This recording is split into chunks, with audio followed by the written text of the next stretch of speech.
I will end the corrupt practices on Wall Street and the backroom deals in Washington, D.C.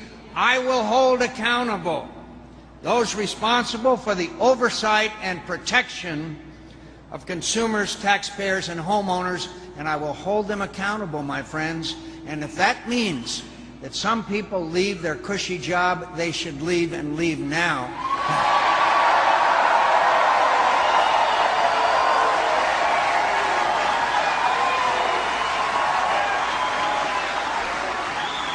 A vote for Barack Obama will leave this country at risk during one of the most severe challenges to America's economy since the Great Depression.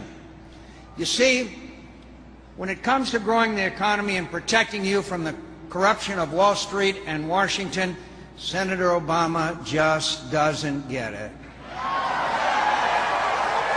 Americans have had enough of business as usual. Americans have had enough of the cozy relationships between politicians and power brokers. The days of me first, country second will end on November the 4th with a vote for me and Governor Sarah Palin.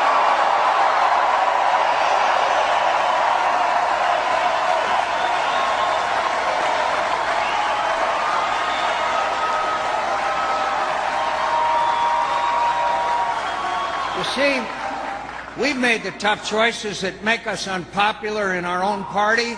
I wasn't elected Miss Congeniality again this year in the United States Senate.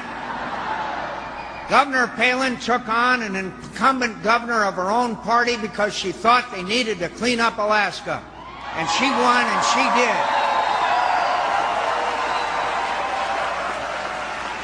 So that's how we see this election.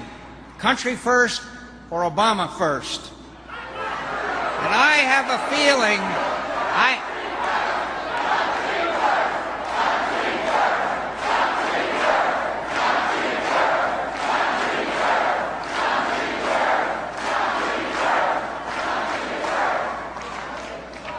we've pushed for the reforms that ruffled the feathers and angered the entrenched interest. We will never forget who we work for. We work for you. We work for you.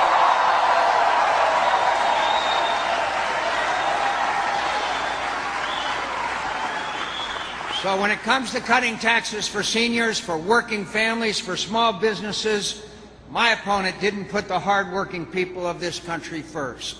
When it came time to support our troops fighting to protect our freedoms and way of life, my opponent said that he'd never deprive them of the funds they needed to fight, and then he voted to do just that.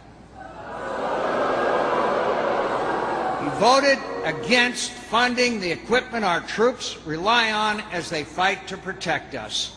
That's not putting the men and women of our military first, my friends. When it comes time to reach across the aisle and work with members of both parties to get things done for the American people, my opponent can't name a single occasion in which he fought against his party's leadership to get something done for the country.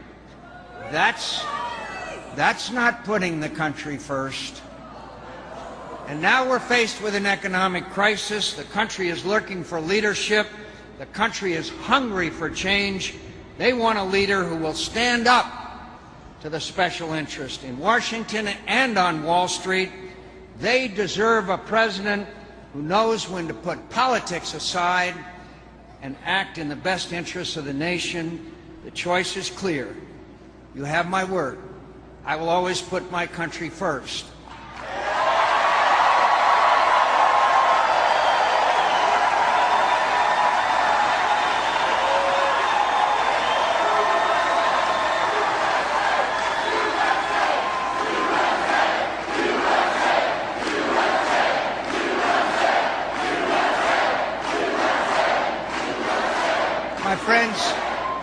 My friends, you know this is a tough campaign, and it's probably going to get a lot tougher in the next 46 days.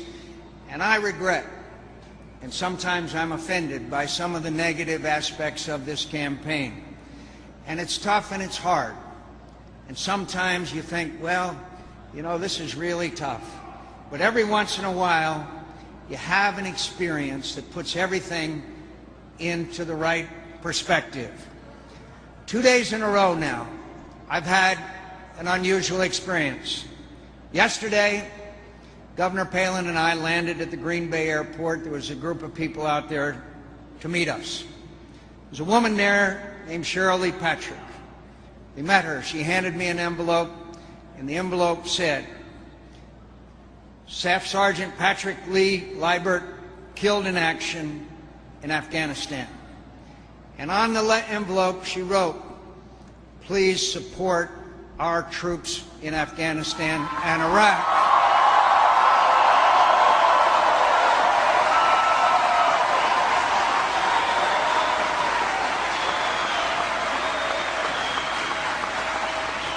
And inside the envelope is something that most of you have already seen. Dog tags and a little picture of her son Patrick Lee Liebert.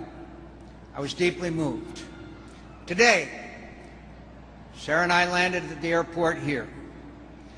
I met there a brave young American, a member of the Minnesota National Guard. His name was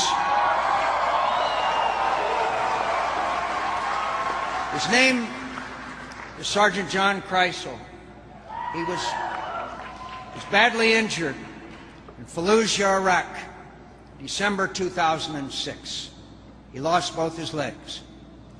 And he was there and he said to me, Senator McCain, I want you to have this coin. I want you to have this coin because I want you and all Americans to remember my three buddies who are not as fortunate as me. Sergeant Brian McDonough, Sergeant Corey Rystad, Staff Sergeant James Wasika, who did not come home to the country they love so well. So, that puts everything in perspective, my friends. So I want you to give long and sustained applause to the men and women who are serving, those who have sacrificed and served on behalf of our freedom in the most incredible and outstanding and courageous fashion. And God bless them, and God bless the United States of America.